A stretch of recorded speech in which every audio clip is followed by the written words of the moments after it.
Then a messenger arrived with devastating news. Mark Smeaton, possibly tortured, had confessed to sexual relations with the Queen 3 times. Henry's face changed color. Without a word, he left immediately, taking Henry Norris with him. Whatever was said on that ride back to London was enough to convince Henry that his best friend had betrayed him. Norris would die for it. Anne never saw her husband again. No confrontation, no chance to defend herself, no final conversation. That night, alone at Greenwich, Anne had no idea her world was ending. She was still treated as queen, still attended by her ladies, still going through the normal routines. The next morning, May 2nd, she was arrested and taken by barge to the Tower of London through Traitor's Gate, the same water entrance she'd used 3 years earlier on her way to coronation. Then it was triumph. Now, oblivion. Anne was genuinely confused. She asked why she was there, what she'd done wrong. The charges, when finally delivered, must have been incomprehensible. Adultery with 5 men, plotting the king's death, incest with her own brother. The trial was spectacle, not justice. 2,000 people crammed into the Great Hall. Anne's own uncle, the Duke of Norfolk, led the jury of peers who would judge her. The indictment survives, and its language is deliberately salacious. Anne seduced these men with her frail and carnal appetites. Henry Norris violated and carnally knew the Queen. George Boleyn put his tongue in her mouth, and she put her tongue in his place. This wasn't legal language. This was pornography disguised as prosecution. Its purpose wasn't truth, but humiliation. To paint Anne as a sexual predator no man could control, not even the king. But the trial backfired in one crucial way. George Boleyn was handed a piece of paper and told not to read it aloud. He read it anyway. The paper claimed Anne had mocked the king's poetry, his clothes, and worst of all, said Henry was not skillful in copulating with a woman and had neither vigor nor potency. In front of 2,000 witnesses, the very thing Henry tried to avoid by staying away from the trial, the humiliation he desperately wanted to escape, was now public knowledge. Every courtier, every noble, every servant would know.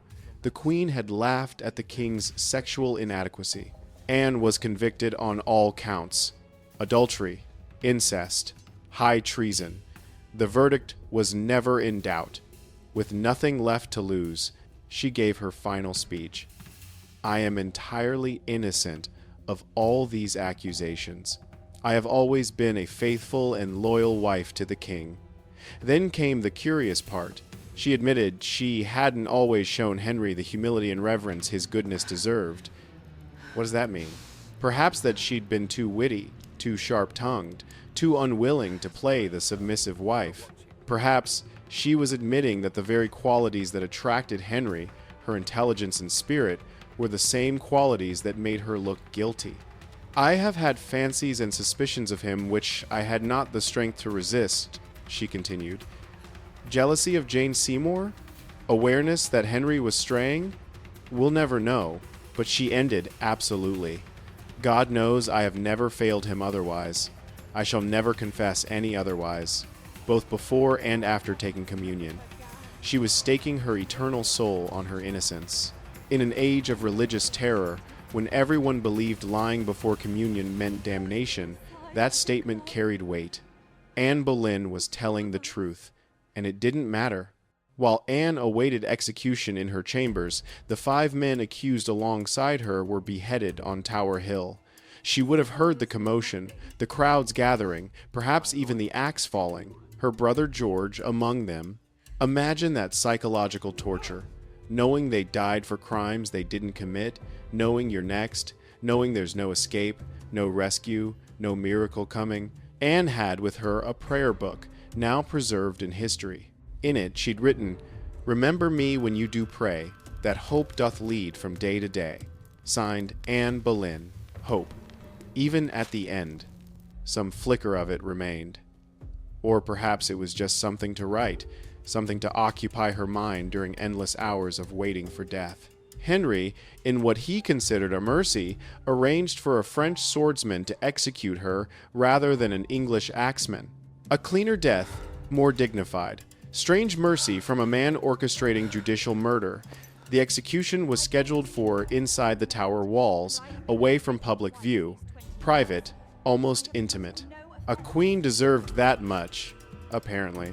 May 19th, 1536. 8 o'clock in the morning. Anne walked from her chambers to the scaffold. A journey of perhaps 50 yards that must have felt like crossing into another world. The French swordsman waited, his blade hidden behind him so she wouldn't see it, and panic.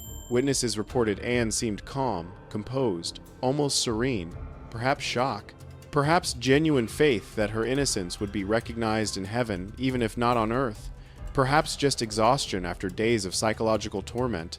Her final words were carefully chosen. Good Christian people, I come hither to die according to the law, and by the law I am judged to die. I will speak nothing against it.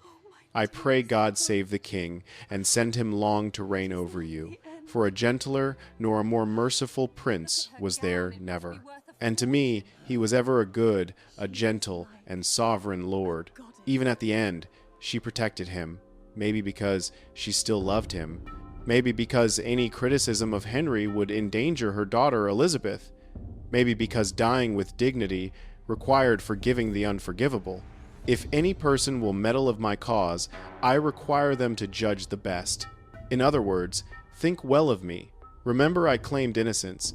Don't believe everything you heard. And thus I take my leave of this world and of you all, and I heartily desire you all to pray for me. O Lord God, have mercy on my soul. To Christ I commend my soul. Jesus, receive my soul. She knelt, tucked her dress carefully around her legs so she'd die modestly, positioned her neck on the block. The French blade, swung horizontally in the French style rather than dropped vertically, was designed for precision. One clean strike. It was over in seconds. Anne Boleyn, who'd been Queen of England for 1,000 days, who'd inspired a religious revolution, who'd given birth to the woman who'd become England's greatest monarch, died before she was 35. Her body was placed in an arrow chest, no proper coffin prepared. They'd expected her to die by burning the traditional punishment for treasonous queens. The beheading was last-minute mercy. Her head, according to some accounts, was boiled, tarred, and displayed on London Bridge before being thrown into the Thames. The rest of her body was buried beneath the floor of the Chapel Royal of Street. Peter ad vincula inside the tower walls. No grave marker.